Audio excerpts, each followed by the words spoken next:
Assalamu alaikum students. I hope you all are well, safe and healthy at home. I'm your course instructor Farzana Khan. Welcome to all of you in this class of reading and writing skill. And I am here with another important topic which is making inferences. Previously you were taught about reading comprehension, and in this class we will talk about how to make inferences from the written text. And we will also talk about what is inference and basically what is the purpose and what is the process of making inferences. So let's start from the topic. At the end of today's class, you will be able to understand the purpose and the process of inference. And finally, by the end of today's class, you will be able to make inferences from any type of written text or any type of images and our observations. So pay close attention to the lecture to understand that what is inference and how to make inferences. Basically, when we talk about inference, we can say that it's a conclusion reached on the basis of evidence and reasoning. This is specifically a conclusion, means while reading you understand the text, you basically find out some type of evidences, you use your critical thinking, and then you predict, then you make conclusion, means which is specifically based on the evidence and which is basically has proper reasoning. So we can say inference is basically the act or process of reaching a conclusion about something from known facts, and known facts are those which you are basically reading from the text. So a conclusion, inference is basically a conclusion or an opinion reached based on known facts. This is basically called inference. So for example, if I infer that there is a ghost in my house, so how did I infer? I infer on the basis of the evidences that I have seen objects moving on their own. So on the basis of particular evidences, I reached to the conclusion that there is a ghost in my house. So this process is basically called inference, making inferences on the basis of evidences. So how to make inference on the basis of the evidence? Let's talk about it in today's class. So you might be thinking that still, what is it? What is basically inference, and how do we learn about it, and why is it important? So I am here to give you answers to all these questions. So the question arises first of all that what is inference? You might be thinking that it can be the observation, it can be the reasoning, it can be the prediction. So whether is it observation, reasoning or prediction or not? Let me explain first that what is observation, what is reasoning and what is prediction. Basically, it's not the observation, it's not the prediction. So what it is, let me tell you about the observation first. Observation can be defined as basically as to recognize effect or occurrence, right? And when we talk about the prediction, this is basically to recognize a possible future occurrence, right? And when we talk about inference, inference is basically to reason, to make an intelligent guess and to imply. While reading something, while using your reason, when you make an intelligent guess on the basis of certain evidences which you basically read or which you observed from the images which are given in the book, and then you basically imply that. This process is basically called inference. So basically inference, in other sense, we can say is basically a conclusion reached on the basis of evidence and reasoning. You need to keep this point in your mind that evidence, in other sense we can say the facts, are very important, and reasoning, critical thinking. So a conclusion reached on the basis of evidence and reasoning is called inference. For example, if my friend stops talking to me, I can infer that he is angry at me, or he thinks I'm crazy and doesn't want to be seen with him, right? This is what I inferred from the behavior of my friend. So, on the basis of certain evidences while using my reasoning, I have decided I reach toward the conclusion. And the conclusion is basically our inference. Means we basically reach toward the conclusion on the basis of certain evidences while using our reasoning and logical or critical thinking. So let me further explain about inference. When you read, you need to make inferences about things happening in the story. For instance, if you are reading any type of story, so you start making inferences, and inference is basically making inference is very important for reading, as the purpose of this course is to improve your reading and writing skills. So for developing the reading skill, it's very important you must be very familiar about making inference, how to make inference, and what is the process of inference. It will increase your critical thinking, and it will basically make you a good reader. So when you read any type of text, you need to make inferences about things happening in the story. This process will help you write your essay at the end of the unit. So as I suggested you to choose any novel and start reading that novel. And at the end of every day, when you are reading even the one chapter or two chapters, then you need to write down that what you understood from the from reading of the novel. So while reading, if you are making inferences, this process will basically help you in your writing. After that, you will be able to express what you understood. So for example, if I read that the main character hates old people, but then later becomes friends with an old person, I can infer that a theme of this story relates to challenging your prejudices, right? So while using inference, you can basically understand the themes, the main point, the main idea of any type of text which you are reading. That's why it's very important to make inference from the passage, from the text which you are reading. So we can define inference as the process of reaching a conclusion based on facts or evidence. It's a process of reaching towards the conclusion based on facts. Facts and evidence will be provided to you in the text. If you are reading with close attention, then you can understand the facts. You can find out the facts, and then on the basis of the facts, while using your critical thinking, your reasoning, you can basically understand the conclusion of what you are reading. Let me explain with an example. Conclusion based on facts. As in previous definition, I told you that inference is the process of reaching a conclusion based on facts or evidence. So this is a pencil. You can easily see this is a pencil which seems new because it has eraser, right? And it's long pencil. So what can we infer while looking towards this pencil? Because when we decide about something on the basis of the facts, that is basically called inference. So conclusion based on facts. This must be either a new pencil or one which has not been used in long. While looking towards this pencil, we can infer that this must be either a new pencil or one which has not been used in long. So how did we reach toward this conclusion? On the basis of the fact. Fact is a long pencil with an eraser. This is a long pencil with an eraser. So on the basis of this fact, we basically reach toward the conclusion that this must be either a new pencil or one which has not been used a lot. So here we have made inference, right?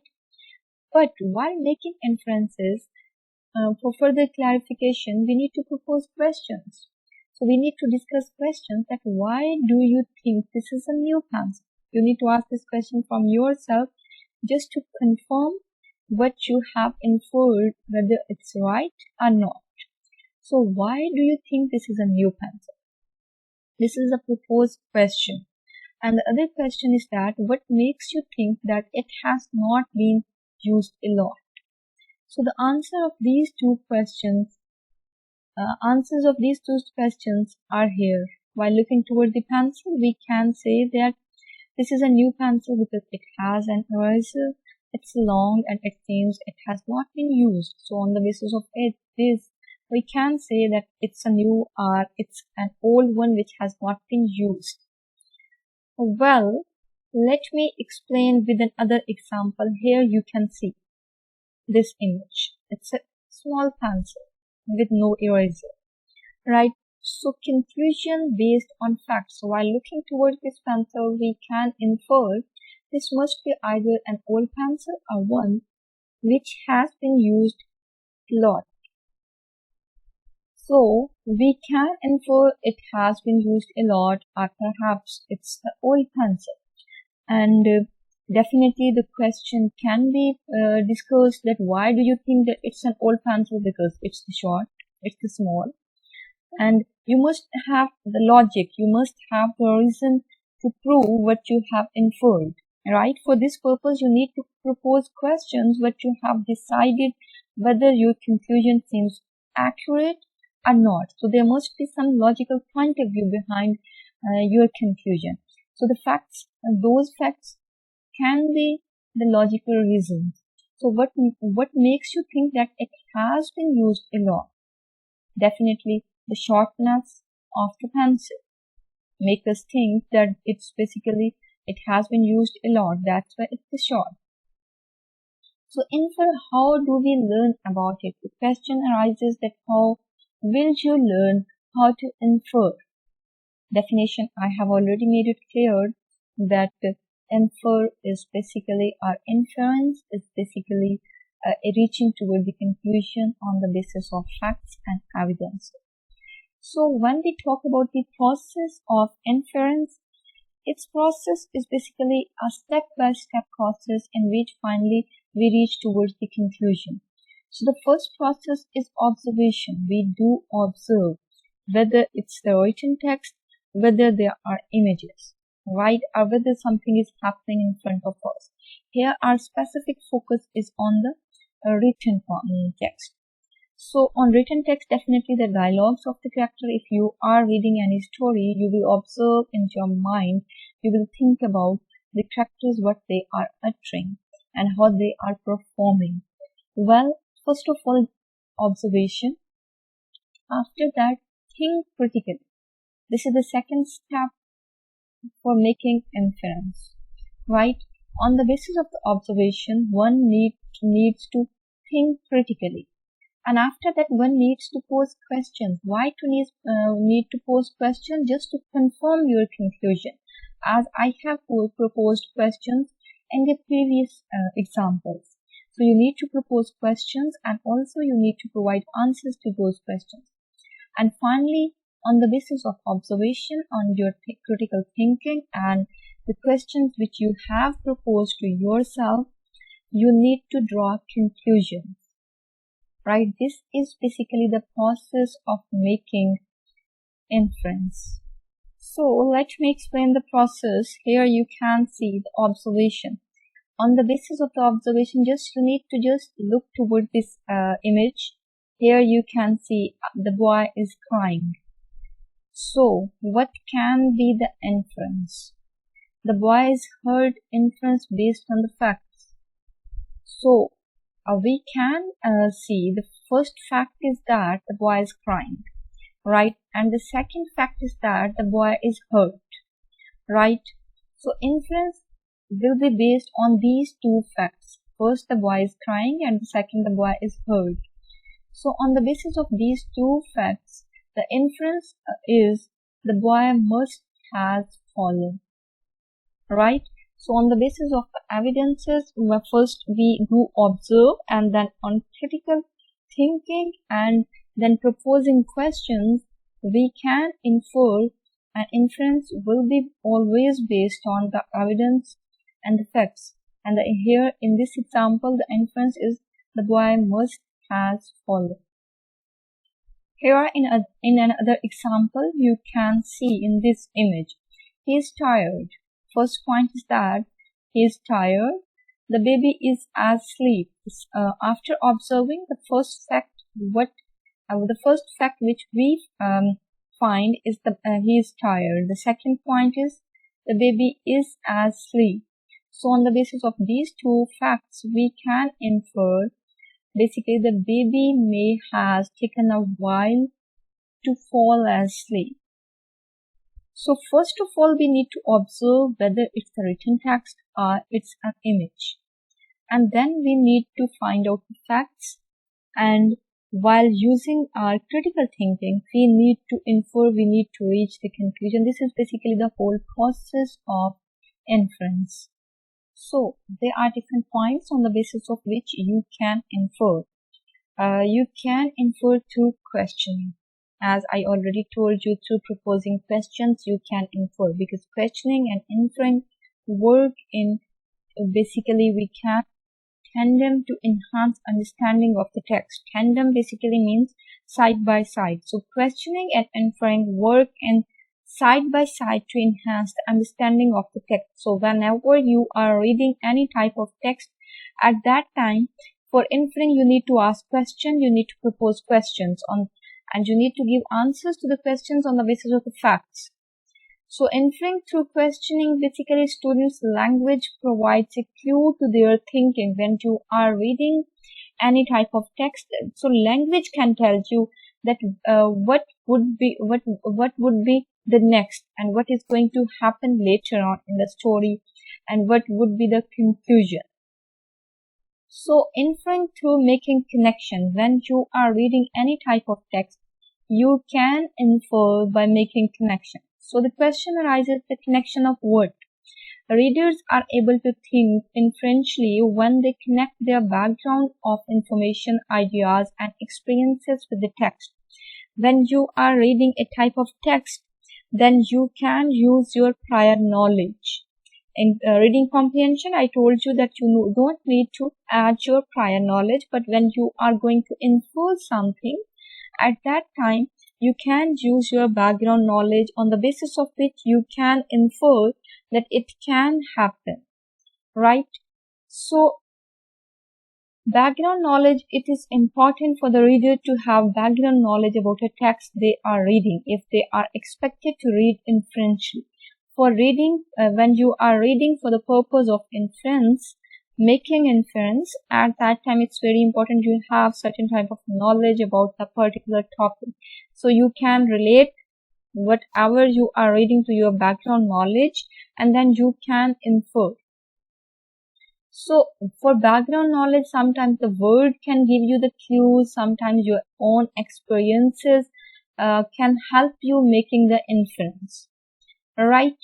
So background knowledge is also very important because according to some writers, for struggling students, it's critical that we not only activate their knowledge of topics they must read about and study, but also be aware of situations in which they have little or no background knowledge so that we can build essential understanding before they begin reading. So Dorothy states that we basically provide some type of background knowledge, right? So you must have certain type of knowledge when you are going to make inference from the text which you are going to read.